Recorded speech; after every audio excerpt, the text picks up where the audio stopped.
ಆತ್ಮೀಯ ವೀಕ್ಷಕರೇ, ಮನುಸ್ವಾಮಿ ಯೂಟ್ಯೂಬ್ ಚಾನಲ್ಗೆ ಆದರದ ಸ್ವಾಗತ. ವಿದ್ಯಾರ್ಥಿಗಳೇ ಹಾಗೂ ಆತ್ಮೀಯ ವೀಕ್ಷಕರೇ, ಇಂದು ನಾವು ಗಣಿತ ಪ್ರಕಾಶ ಇದರ ಮೊದಲನೇ ಅಧ್ಯಾಯ ನಮ್ಮ ಸುತ್ತಲಿನ ದೊಡ್ಡ ಸಂಖ್ಯೆಗಳು ದೊಡ್ಡ ಸಂಖ್ಯೆಗಳು ಇದರ ಮುಂದುವರಿದ ಭಾಗ. ಅಂದ್ರೆ ನಮ್ಮ ವಿಡಿಯೋದಲ್ಲಿ ಪಾರ್ಟ್ 4 ಆಗಿದೆ. 4ನೇ ಭಾಗವನ್ನ ನಾವಿಂದು ಸವಿವರವಾಗಿ ವಿಸ್ತಾರವಾಗಿ ಸ್ಪಷ್ಟವಾಗಿ ತಿಳಿದುಕೊಳ್ಳೋಣ. ವಿದ್ಯಾರ್ಥಿಗಳೇ, ಇಲ್ಲಿದೆ ನೋಡಿ, ಕಂಡು ಹಿಡಿಯಿರಿ. ನಾವೀಗ ಈ ಕಂಡು ಹಿಡಿಯಿರಿ ಎನ್ನುವ ವಿಷಯದ ಕುರಿತು ನಾವೀಗ ಒಂದೊಂದಾಗಿ ತಿಳಿದುಕೊಳ್ಳುತ್ತಾ ಸಾಗೋಣ. ಮೊದಲನೇ ಪ್ರಶ್ನೆ ನೋಡಿ, 10 ಅಂಕಿಗಳ ಒಂದು ಸಂಖ್ಯೆಯನ್ನ ಸೃಜಿಸಲು 0ಯಿಂದ 9ರವರೆಗಿನ ಎಲ್ಲಾ ಅಂಕಿಗಳನ್ನು ಒಂದು ಬಾರಿ ಮಾತ್ರ ಬಳಸಿ ಮೊದಲ ಅಂಕಿ 0 ಆಗಬಾರದು. ಇವುಗಳನ್ನು ಬರೆಯಿರಿ ಅಂದಾರ. ನಾವೀಗ ಬರೆಯೋಣ ವಿದ್ಯಾರ್ಥಿಗಳೇ. ಈಸಿಯಾಗಿ ನಾವೇನ್ ಮಾಡೋಣ, ಅವುಗಳನ್ನ ಬರೆದು ಬಿಡೋಣ. ಮೊದಲನೇ ಅಂಕಿ ನೋಡಿ, 5ರ ಅತಿ ದೊಡ್ಡ ಗುಣಕ ಆಗಿರ್ಬೇಕು. 5 ಒಂದು ನಿಯಮವನ್ನು ತಿಳಿದುಕೊಳ್ಬೇಕು ವಿದ್ಯಾರ್ಥಿಗಳೇ.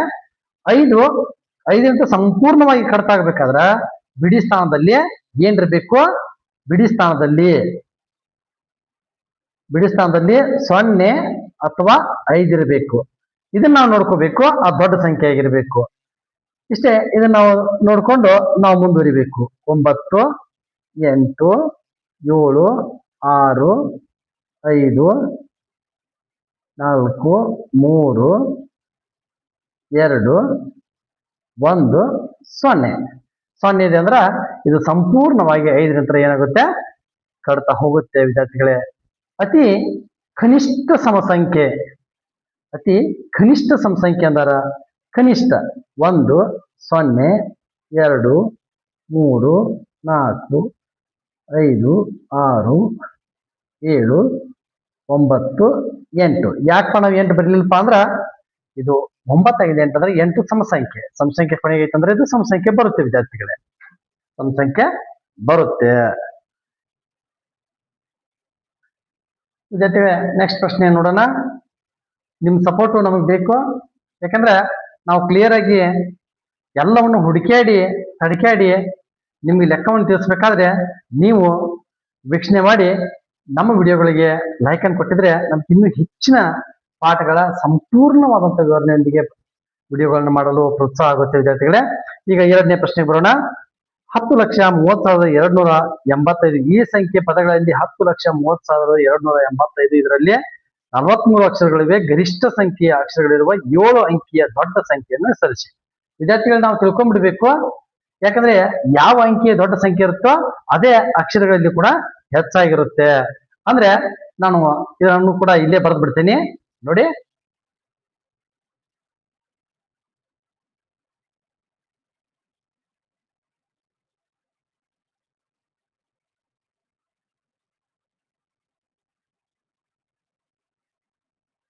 $99,99,999 ಇದೇ ಅತ್ಯಂತ ದೊಡ್ಡ ಸಂಖ್ಯೆ ಆಗಿರುತ್ತೆ ವಿದ್ಯಾರ್ಥಿಗಳೇ. ಈಗ ನೆಕ್ಸ್ಟ್ ಪ್ರಶ್ನೆಗೆ ಹೋಗೋಣ. 3ನೇದ್ದು, ಯಾವುದೇ 2 ಅಂಕಿಗಳನ್ನು ಪರಸ್ಪರ ಬದಲಾಯಿಸಿದಾಗ ಅತಿ ದೊಡ್ಡ ಸಂಖ್ಯೆ ಬರುವಂತೆ 9 ಅಂಕಿಯ ಒಂದು ಸಂಖ್ಯೆಯನ್ನು ಬರೆಯಿರಿ ಅಂತ ಎಷ್ಟು ಸಂಖ್ಯೆಗಳಿವೆ? ವಿದ್ಯಾರ್ಥಿಗಳು ಇದು ನೋಡ್ರಿ, ಇಲ್ಲಿ ನಾವು ದೊಡ್ಡ ಸಂಖ್ಯೆನ ಪರಸ್ಪರ ಬದಲಾಯಿಸಿದಾಗ ಬರುವಂತ ದೊಡ್ಡ ಸಂಖ್ಯೆ ಯಾವತ್ತಪ್ಪ ಅಂದ್ರೆ 9 ಅಂಕಿಯ 9, 8, 7, 6, 5, 4, 3, 2, 1. ಈಗ ನಾವು ಇದನ್ನು ಚೇಂಜ್ ಮಾಡಿ ಬಂದ್ರು ಅದೆಷ್ಟಾಗುತ್ತೆ? 8 ಎಲ್ಲ ವೇಟ್ ಇಲ್ಲಿ ನೋಡಿ ವಿದ್ಯಾರ್ಥಿಗಳೇ, ಎಷ್ಟಾಗುತ್ತೆ? 9, 8, 7, 6, 5, 4, 3, 2, 1. ಇದು ದೊಡ್ಡ ಸಂಖ್ಯೆ ಆಯ್ತು. ಇದು ಅದರ ಬದಲು ಮಾಡಿದಾಗ 8, 9, 7, 6, 5, 4, 3, 2, 1. ನೋಡ್ರಿ, ಇದಕ್ಕಿಂತ ಇದು ಚಿಕ್ಕದನ್ನ ಅಂದ್ರ ದೊಡ್ಡ ಸಂಖ್ಯೆಗಳು 2 ಸಿಗ್ತಾವಪ್ಪ ಅಂದ್ರ ಅದು 1 ಸಿಗ್ತತಿ. ಅದು ಯಾವ್ದಾಗಿರ್ತತಿ? ಇದೇ ಆಗಿರ್ತತಿ ವಿದ್ಯಾರ್ಥಿಗಳೇ. ಈಗ ನೆಕ್ಸ್ಟ್ ಪ್ರಶ್ನೆ ಹೋಗೋಣ. 4ನೇ ಪ್ರಶ್ನೆ ನೋಡಿ ನಿಮ್ಗೆ ಕ್ಲಿಯರ್ ಆಗಿ ಕಾಣ್ತದೆ ಇಲ್ಲೋ ಕ್ವಶನ್. 4ನೇ ಪ್ರಶ್ನೆ. ಇಲ್ಲಿ 1 2 3 4 5 1 2 3 4 5 1 2 3 4 5 4 ಸರಿ ಬರ್ದಾರ. ಸಂಖ್ಯೆಯಲ್ಲಿ ಉಳಿಯುವ ಸಂಖ್ಯೆಯು ಸಾಧ್ಯವಾದಷ್ಟು ದೊಡ್ಡ ಸಂಖ್ಯೆಯಾಗಿರುವಂತೆ 10 ಅಂಕಿಗಳನ್ನು ಹೊಡೆದು ಹಾಕಿ ಅಂದಾರ. ನಾವು ಇದರಲ್ಲಿ ಹೊಡೆದು ಹಾಕಿದ್ರ ಉಳಿಯುವಂತ ಸಂಖ್ಯೆ ಏನಾಗಿರ್ಬೇಕಂತ ದೊಡ್ಡ ಅಂಕಿ ಸಂಖ್ಯೆ ಆಗಿರ್ಬೇಕಂತ. ಹಾಗಿದ್ರೆ ನಾವು ಇವನು 4 ಹೊಡೆಯೋಣ. ಇಲ್ಲಿ ಹೊಡೆದು ಬಿಡೋಣ ಅವನ್ನ. ನೋಡಿ ವಿದ್ಯಾರ್ಥಿಗಳೇ, ಇರೋದ್ರಲ್ಲಿ ದೊಡ್ಡ ಸಂಖ್ಯೆ ಆಗ್ಬೇಕಂದ್ರೆ ಮೊದಲೇ 4 ಹೊಡೆಯೋಣ, ಆನಂತರ 4 ಹೊಡೆಯೋಣ, ಆನಂತರ 2 ಹೊಡೆಯೋಣ. ಅಂದ್ರೆ ಎಷ್ಟಾಗುತ್ತೆ? 5 5 3 4 5 1 2 3 4 5 2 4 6 8 10 ಅಂದ್ರೆ 5 ಅಂಕಿಯ ಇದ್ರಲ್ಲಿ ನಾವು 5 ಅಂಕಿಯ ದೊಡ್ಡ ಇದು 10 ಅಂಕಿಯ ದೊಡ್ಡ ಸಂಖ್ಯೆಯನ್ನ ನಾವು ಏನ್ ಮಾಡಿದೀವಿ? ಫೈಂಡ್ ಔಟ್ ಮಾಡಿದೀವಿ ವಿದ್ಯಾರ್ಥಿಗಳೇ. ನೆಕ್ಸ್ಟ್ 5ನೇ ಪ್ರಶ್ನೆ ನೋಡಿ. 0 ಮತ್ತು 1 ಈ ಪದಗಳಲ್ಲಿ ಇ ಮತ್ತು ಓ ಎರಡೂ ಪದಗಳಲ್ಲಿವೆ. ಅದೇ ರೀತಿ 1 ಮತ್ತು 2ಗಳಲ್ಲಿ ಓ ಎರಡೂ ಪದಗಳಲ್ಲಿದೆ. 2 ಮತ್ತು 3ಗಳಲ್ಲಿ ಟಿ ಎರಡೂ ಪದಗಳಲ್ಲಿದೆ. ಒಂದು ಇಂಗ್ಲಿಷ್ ಅಕ್ಷರವು 2 ಅನುಕ್ರಮ ಸಂಖ್ಯೆಗಳಲ್ಲಿ ಸಾಮಾನ್ಯವಾಗಿ ಬರದೇ ಇರಬೇಕಾದ್ರೆ ನೀವು ಎಷ್ಟರವರೆಗೆ ಹಂಚಬೇಕು? ವಿದ್ಯಾರ್ಥಿಗಳು, ಇದು ಅಸಾಧ್ಯ.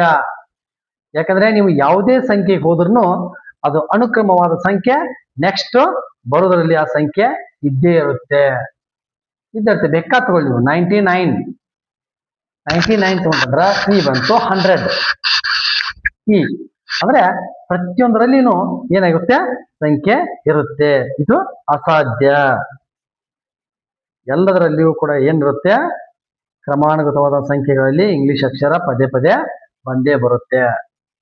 ಇನ್ನ ಮುಖ್ಯವಾಗಿ ವಿದ್ಯಾರ್ಥಿಗಳೇ 6ನೇ ಕ್ವಶನ್ ಅನ್ನು ನೋಡಿ 1 2 3 4 ಡಾಟ್ 9 10 11 ಅಂದ್ರೆ ಹೀಗೆ ಮುಂದುವರಿದೆ ಅಂದಾಗೆ. ಹೀಗೆ ಎಲ್ಲಾ ಸಂಖ್ಯೆಗಳನ್ನು ಬರೆದರೆ ಸಂಖ್ಯೆ 10ರ ಭಾಗವಾಗಿ ನೀವು ಬರೆಯುವ 10ನೇ ಅಂಕಿ 1 ಆಗಿರುತ್ತದೆ. ಅಂದ್ರೆ ಕಂಟಿನ್ಯೂ ಆಗಿ ಬರೆದ್ರು. ಕಂಟಿನ್ಯೂ ಹೆಂಗೆ? ಈ ರೀತಿಯಾಗಿ ನಾವನ್ನ ಕಂಟಿನ್ಯೂ ಬರ್ದೀವಿ ಅಂದ್ರೆ ಹೆಂಗೆ? 1 2 3 4 5 6 7 8 9 10 ಹಿಂಗ್ ಬರ್ದಾಗ 1 2 3 4 5 6 7 8 9 10ನೇ ಸಂಖ್ಯೆ ಏನಾಗಿರುತ್ತೆ? 1 ಆಗಿರುತ್ತೆ ಅಂತ ಹೇಳ್ತಾರ.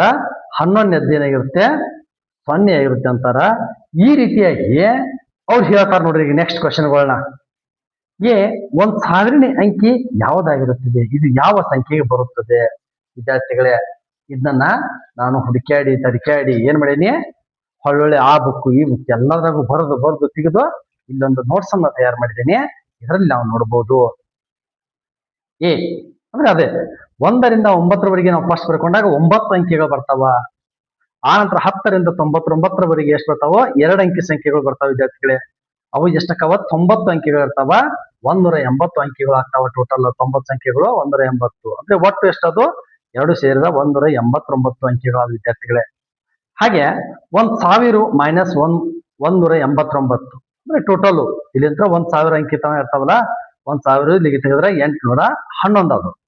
811 3 ಅಂಕಿಯ ಸಂಖ್ಯೆಯಲ್ಲಿ ಅಂದ್ರೆ ಇವು ಯಾಕಂದ್ರೆ 811 ಇಲ್ಲಿಗೆ 3 ಅಂಕಿಯ ಸಂಖ್ಯೆಗಳು ಇರ್ತಾವ. ಇವೆಲ್ಲ ಅಂದ್ರೆ 100 100 100 2 ಹಿಂಗೆ ಪ್ರತಿ ಸಂಖ್ಯೆಗೆ 3 ಅಂಕಿಗಳು ಇರ್ತಾವ.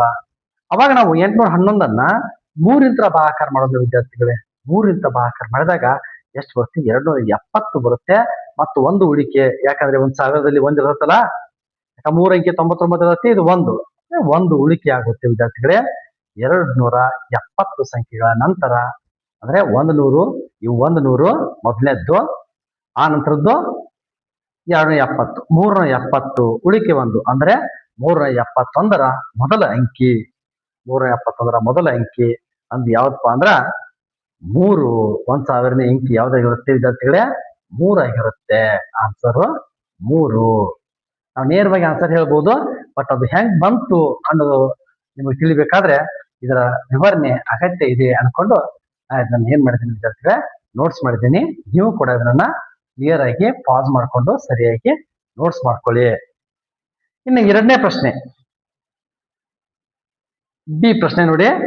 ಮಿಲಿಯನ್ ಅಂಕಿಯನ್ನು ಯಾವ ಸಂಖ್ಯೆ ಹೊಂದಿರುತ್ತದೆ? ನೋಡ್ರಿ, ಅದಕ್ಕಿಂತ ಹೆಚ್ಚು ಹೋಯ್ತು. ಮಿಲಿಯನ್ ಅಂಕಿಯನ್ನು ಯಾವ ಸಂಖ್ಯೆ ಹೊಂದಿರುತ್ತೆ ವಿದ್ಯಾರ್ಥಿಗಳೇ? ನೋಡಿ,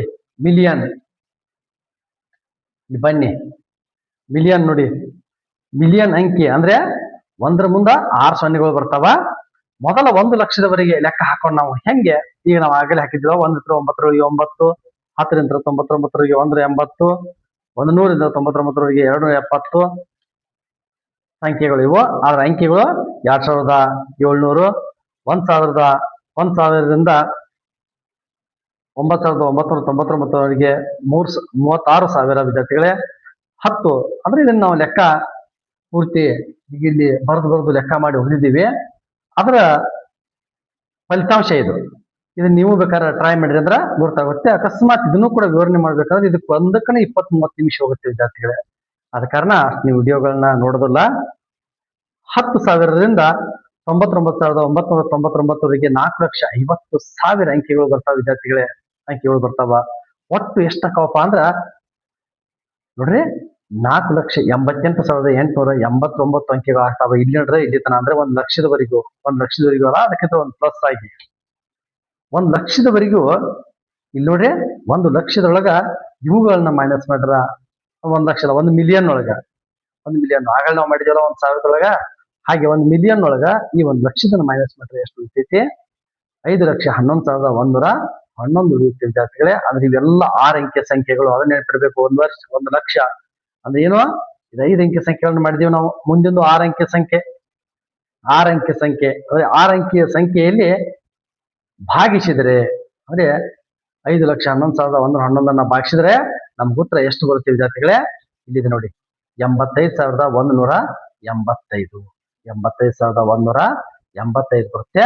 ಅದಕ್ಕೆ ಒಂದು ಪ್ಲಸ್, ಯಾಕಂದ್ರೆ ಅದು ಮಿಲಿಯನ್ ಸಂಖ್ಯೆ ಇರ್ತದಲ್ಲ ಅದು, ಅಂದ್ರೆ ಮಿಲಿಯನ್. ಇಲ್ಲಿ ನೋಡಿ 1,00,000 ಅಂದ್ರೆ ಇಷ್ಟೊತ್ತನ ನಾವು ಮೊದಲೇನು ನೋಡಿದ್ದೀವಿ? 1,00,000 ನೋಡಿದ್ದೀವಿ. 1,00,000ಕ್ಕೆ ಪ್ಲಸ್ 85,185 ಪ್ಲಸ್ 1 ಅಂದ್ರೆ ಒಟ್ಟ ಎಷ್ಟಾಗುತ್ತೆ? 1,85,186ನೇ ಸಂಖ್ಯೆಯಲ್ಲಿ ಮೊದಲ ಅಂಕಿ ಏನಾಗಿರುತ್ತೆ? 1 ಮಿಲಿಯನ್ನ ಅಂಕಿಯಾಗಿರುತ್ತೆ. ಮೊದಲ ಅಂಕಿ ಅದು ಯಾವುದು?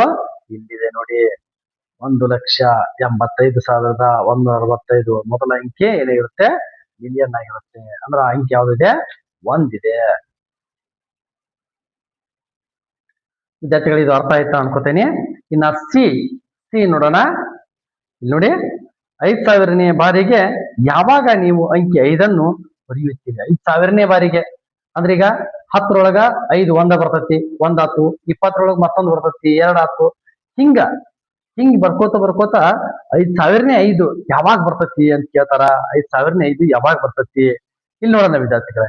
ಈಗ 1 2 3 ಹೀಗೆ ಬರ್ಕೋತ ಹೋದಾಗ ಎಲ್ಲಾ ಸಂಖ್ಯೆಗಳನ್ನು ಬರೆಯುತ್ತಾ ಹೋದಾಗ ಎಣಿಕೆ ಮಾಡಿದಾಗ ನಾವು ಎಣಿಕೆಯನ್ನ ಕೌಂಟ್ ಮಾಡಿದೀವಿ ಅಂದ್ರೆ ಅವುಗಳನ್ನ 1 ಎಷ್ಟಕ್ಕೆ 10ಕ್ಕೆ ಎಷ್ಟಕ್ಕೈತಿ, 10 20ಕ್ಕೆ ಎಷ್ಟು, ಈ ರೀತಿ ಎಲ್ಲಾನು ಎಣಿಕೆ ಮಾಡ್ಕೊತ ಹೋದಾಗ ಎಷ್ಟನೇ ಅಂಕಿ ಬರುತ್ತೆ? 13,494ರವರೆಗೆ ಬರೆಯುವಾಗ 5 ಅಂಕಿಯು ಎಷ್ಟು ಸಾರಿ ಬಂತಪ್ಪ ಅಂದ್ರ 4,999 ಬಾರಿ ಬಂತು ವಿದ್ಯಾರ್ಥಿಗಳೇ. 4,999 ಬಾರಿ ಬಂತು. ಮುಂದಿನ ಸಂಖ್ಯೆ ಎಷ್ಟಾಗಿರುತ್ತೆ? 13,495. 13,495 ವಿದ್ಯಾರ್ಥಿಗಳೇ. 13,495ರಲ್ಲಿ ಬರುವ ಮೊದಲ 4 ಅಂಕಿಗಳು, ಮೊದಲನೇ 4 ಅಂಕಿಗಳು ಅಂದ್ರೆ 1 3 4 9 ಇವೇನಾಗ್ಯಾವ? ಬೇರೆ ಆಗ್ಯಾವ, 5 ಇಲ್ಲ. ಆದ್ದರಿಂದ 5ನೇ ಅಂಕಿಯು 5 ಆಗಿದೆ. ಆದ್ದರಿಂದ 5 ಅಂಕಿಯನ್ನು 5,000ನೇ ಬಾರಿ ಬರೆಯುವುದು 13,495ನೇ ಸಂಖ್ಯೆಯಲ್ಲಿ. 95ನೇ ಸಂಖ್ಯೆಯಲ್ಲಿ ವಿದ್ಯಾರ್ಥಿಗಳೇ, 95ನೇ ಸಂಖ್ಯೆಯಲ್ಲಿ. ಈ 6ನೇ ಪ್ರಶ್ನೆ ಸಂಪೂರ್ಣವಾಗಿ ಪ್ರಯತ್ನ ಮಾಡಿದೀವಿ. ಅದು ನಿಮ್ಗೆ ಅರ್ಥ ಆಯ್ತು ಅನ್ಕೋತೇನೆ. ಮತ್ತೊಮ್ಮೆ ವಿದ್ಯಾರ್ಥಿಗಳೇ ನೀವು ಪ್ರಯತ್ನ ಮಾಡಿದ್ರ ಲಾಸ್ ಅಂತೂ ಇಲ್ಲ, ಹೊಸ ವಿಷಯಗಳು ತಿಳಿತಾವ. ಪ್ರಯತ್ನ ಮಾಡಿ. ನೆಕ್ಸ್ಟ್ ಪ್ರಶ್ನೆಗೆ ಹೋಗೋಣ ವಿದ್ಯಾರ್ಥಿಗಳೇ. ಒಂದು ಕ್ಯಾಲ್ಕುಲೇಟರ್ ನಲ್ಲಿ 10,100 ಗುಂಡಿಗಳು ಮಾತ್ರವೇ. ಮುಂದಿನ ಸಂಖ್ಯೆಗಳನ್ನು ಸೂಚಿಸಲು ಎಷ್ಟು ಬಾರಿ ಗುಂಡಿಗಳನ್ನು ಒತ್ತಬೇಕು ಎಂಬುದಕ್ಕೆ ಒಂದು ಬೀಜೋಕ್ತಿಯನ್ನು ಬರೀರಿ ಅಂತಾರ. ಈಗ ಹಂಗೆ ನಾವು ಇಲ್ಲಿ ಮಾಡ್ಕೊತ ಹೋಗ್ಬಿಡೋಣ ವಿದ್ಯಾರ್ಥಿಗಳೇ. ನೋಡಿ, 10,000 ಅಂದ್ರೆ 10,000ದು ಎಷ್ಟಾಗಬಹುದು? 2 ಗುಣಾಕಾರ 10,000 ಪ್ಲಸ್ 8 ಗುಣಾಕಾರ 100 ಅಂದ್ರೆ ಇದೊಂದು ಬೀಜೋಕ್ತಿ ಆಯ್ತು ವಿದ್ಯಾರ್ಥಿಗಳೇ, ಇದೊಂದು ಬೀಜೋಕ್ತಿ ಆಯ್ತು. ಹೀಗೆ ಉಳಿಕಿದ್ದೆಲ್ಲವನ್ನು ನಾವೀಗ ಮಾಡೋಣ ವಿದ್ಯಾರ್ಥಿಗಳೇ. ಇದನ್ನ ನೇರವಾಗಿ ಸಂಕ್ಷಿಪ್ತವಾಗಿ ನೋಡ್ಕೊಂಡ್ಬಿಡ್ರಿ. ಒಂದು ಬೀಜೋಕ್ತಿಯನ್ನು ಮಾತ್ರ ನಾ ಬರ್ತಿದ್ದೀನಿ, ನೀವು ಬೇರೆ ರೀತಿ ಒಳಗೂ ಕೂಡ ಬರಿಬಹುದು. ಅಂದ್ರೆ ಇದ್ರಾಗ 10,000 ಕಡಿಮೆ ಮಾಡಿ 100 ಹೆಚ್ಚು ಮಾಡಿ ಅಥವಾ 100 ಕಡಿಮೆ ಮಾಡಿ ಈ ರೀತಿಯಾಗಿ ನಾವೇನ್ ಮಾಡ್ಬೋದು, ಬರ್ಕೋಬಹುದು ವಿದ್ಯಾರ್ಥಿಗಳೇ. ಇವುಗಳನ್ನ ನೋಡ್ಕೊಳ್ಳಿ. ಯಾಕಂದ್ರೆ ಪ್ರತಿಯೊಂದು ಎಕ್ಸ್ಪ್ಲೇನ್ ಮಾಡಕ್ಕೆ ಹೋದ್ರೆ ಟೈಮ್ ತುಂಬಾ ಲೆಂದಿ ಆಗುತ್ತೆ ವಿದ್ಯಾರ್ಥಿಗಳೇ. ಈಗ 8ನೇ ಪ್ರಶ್ನೆ ಬರೋಣ. ಎಷ್ಟು ಲಕ್ಷಗಳು ಸೇರಿದರೆ 1 ಬಿಲಿಯನ್ ಆಗುತ್ತದೆ? ವಿದ್ಯಾರ್ಥಿಗಳೇ ಸಿಂಪಲ್ ಆಗಿ ಹೇಳ್ಬೋದು. ಯಾಕಂದ್ರೆ ಒಂದು 100 ಕೋಟಿ, ನಮ್ದು ಒಂದು 100 ಕೋಟಿ ಆಗ್ಬೇಕಾದ್ರೆ ಎಷ್ಟು ಬೇಕು? 10,000 ಲಕ್ಷಗಳು. ಇದನ್ನ ನಾವು ಹಾಗೆ ಬರೆಯೋಣ ಬೇಕಾದ್ರೆ ವಿದ್ಯಾರ್ಥಿಗಳೇ. ಇಲ್ಲಿ ನೋಡಿ, 1 billion, 1 billion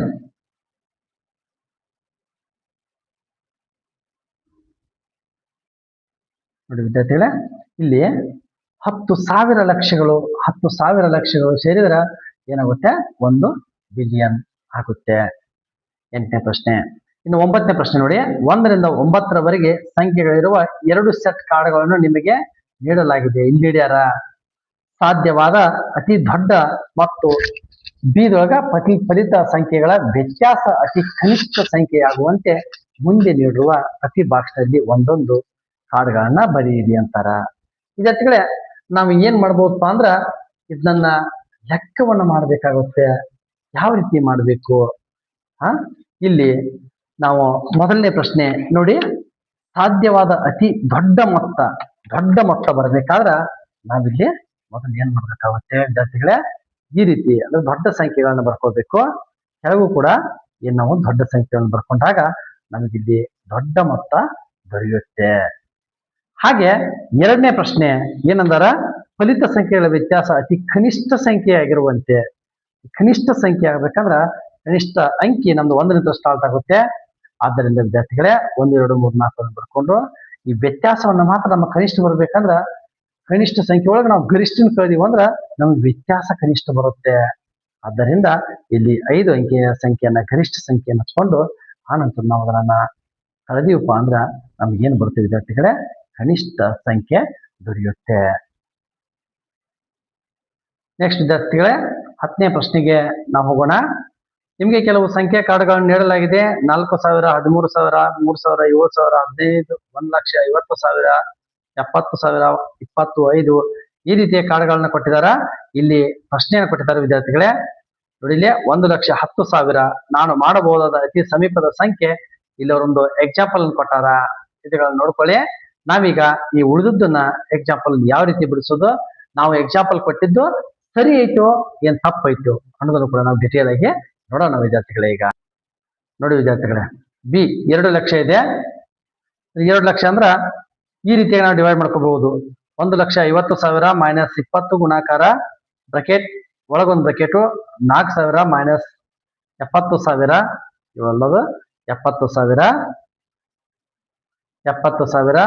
plus bracket 13,000 minus 300 bracket complete into 5. ಇದನ್ನ ನಾವು ಸಂಕ್ಷಿಪ್ತ ಮಾಡ್ಕೋತ ಹೋದಾಗ ನಮ್ಮ ಉತ್ತರ ಅಂದಾಜು ಅದೇ ಬರುತ್ತೆ ವಿದ್ಯಾರ್ಥಿಗಳೇ.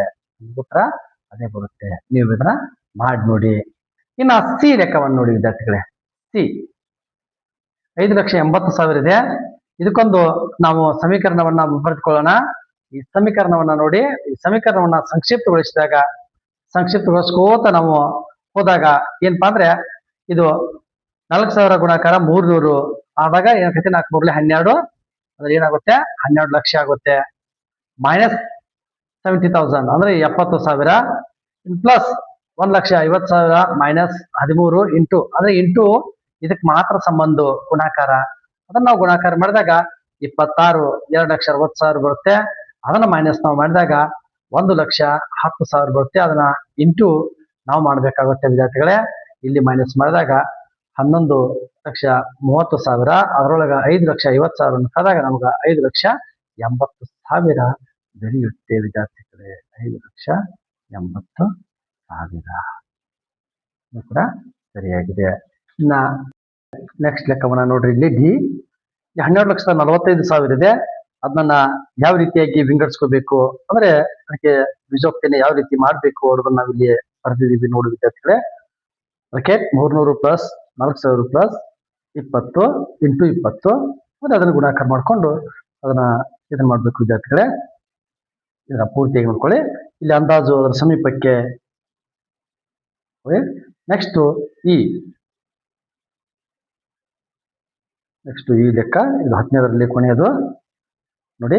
20,90,800 70,000 ಪ್ಲಸ್ 300 ಗುಣಾಕಾರ 4,000 ಪ್ಲಸ್ 20 ನೋಡಿ ಪ್ಲಸ್ 13,000 ಪ್ಲಸ್ 1,50,000 ಗುಣಾಕಾರ 5. ಇದನ್ನು ಗುಣಾಕಾರವನ್ನು ಮಾಡಿದ್ರೆ ಅತ್ಯಂತ ಸಮೀಪದ ಸಂಖ್ಯೆ ಬರುತ್ತೆ. ಇಲ್ಲಿ ನೋಡಿ 11ನೇ ಪ್ರಶ್ನೆ. ಏಕ್ತಾ ಪ್ರತಿಮೆಗೆ ಹೊಂದುವಷ್ಟು ಎತ್ತರವನ್ನು ಪಡೆಯಲು ಎಷ್ಟು ನಾಣ್ಯಗಳನ್ನು ಒಂದರ ಮೇಲೊಂದರಂತೆ ಏರಿಸಬೇಕು ಎಂಬುದನ್ನು ಕಂಡುಹಿಡಿಯಿರಿ. ಪ್ರತಿ ನಾಣ್ಯ 1 ಮಿಲಿಮೀಟರ್ ದಪ್ಪ ಇದೆ ಎಂದು ಭಾವಿಸಿ. ವಿದ್ಯಾರ್ಥಿಗಳೇ, ನಾವು ಫಸ್ಟ್ ಏಕ್ತಾ ಪ್ರತಿಮೆ ಎಷ್ಟೈತಿ ಅನ್ನೋದನ್ನ ನಮಗ ಗೊತ್ತಿರಬೇಕು. ಏಕ್ತಾ ಪ್ರತಿಮೆ ಎಷ್ಟಿದೆ? 180 ಮೀಟರ್ ಇದೆ.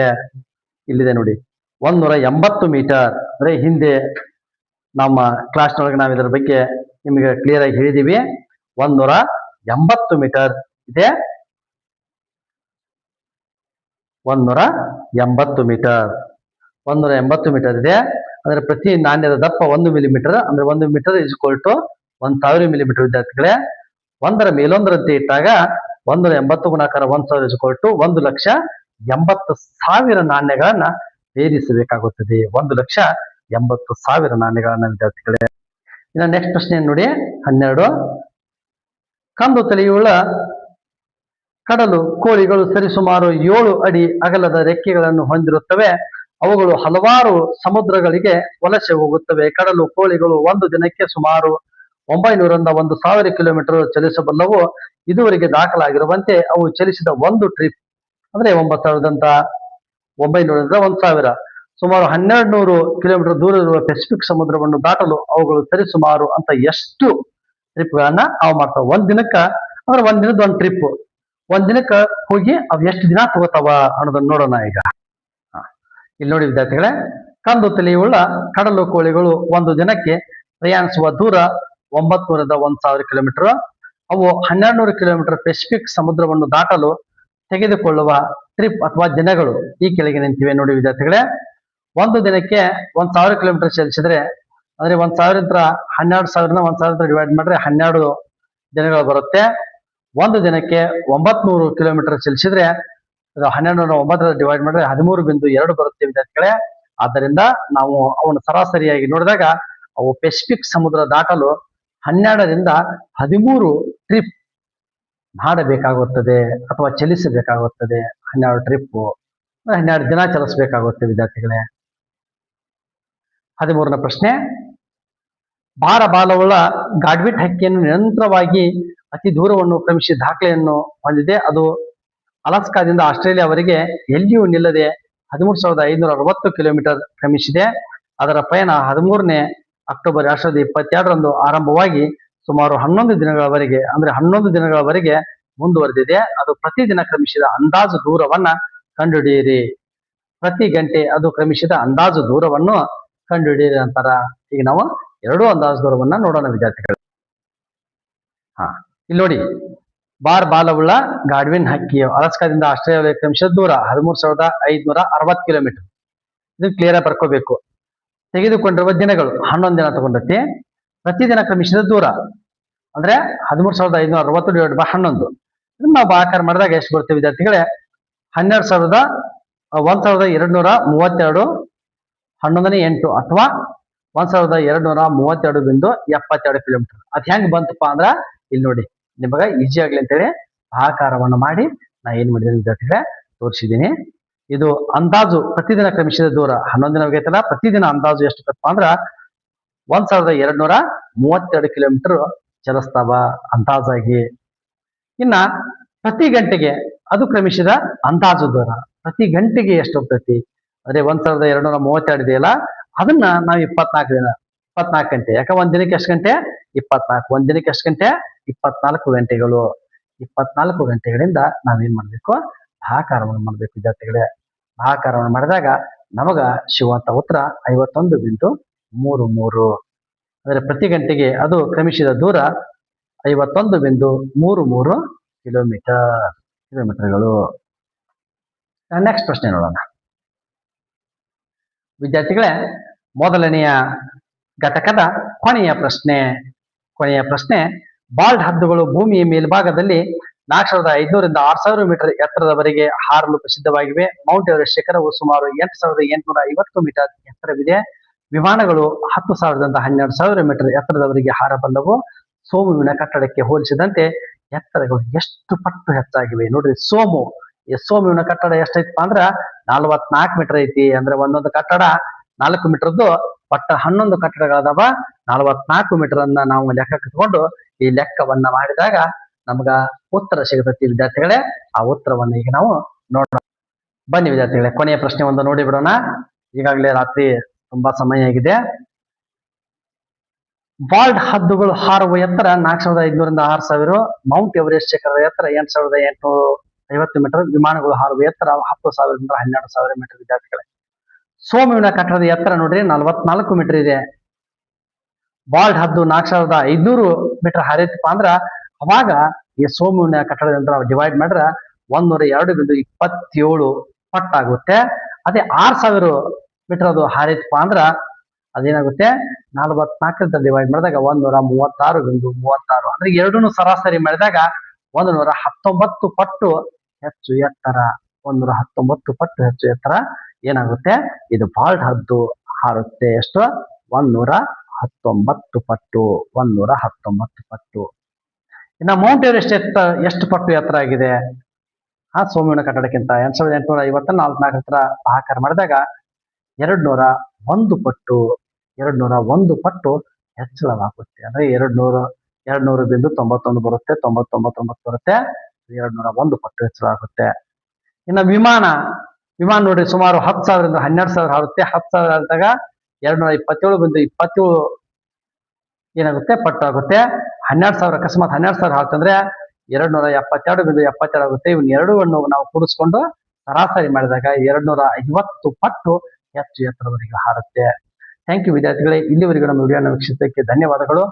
ಇದೇ ರೀತಿ ನಿಮ್ಮ ಸಪೋರ್ಟ್ ನಮಗಿದ್ರೆ ನಾವು 2ನೇ ಘಟಕ ಅಷ್ಟೇ ಅಲ್ಲದೆ ಬೇರೆ ಬೇರೆ ತರಗತಿಯ ಎಲ್ಲ ವಿಷಯಗಳ ಗಣಿತದ ಜೊತೆಗೆ ಎಲ್ಲ ವಿಷಯಗಳ ವಿಡಿಯೋಗಳನ್ನು ಕೂಡ ನಾವು ಮಾಡಬಹುದು. ವಿದ್ಯಾರ್ಥಿಗಳೇ, ಪ್ಲೀಸ್ ಲೈಕ್ ಮಾಡಿ. ನಿಮ್ಗೆ ಇಷ್ಟ ಆಗಿದ್ರೆ ವಿಡಿಯೋ ಲೈಕ್ ಮಾಡಿ, ಕಮೆಂಟ್ ಮಾಡಿ, ಹಾಗೆ ನಿಮ್ಮ ಫ್ರೆಂಡ್ಸ್ಗಳಿಗೂ ಅವಶ್ಯಕತೆ ಇದ್ರೆ ಶೇರ್ ಮಾಡಿ ವಿದ್ಯಾರ್ಥಿಗಳೇ.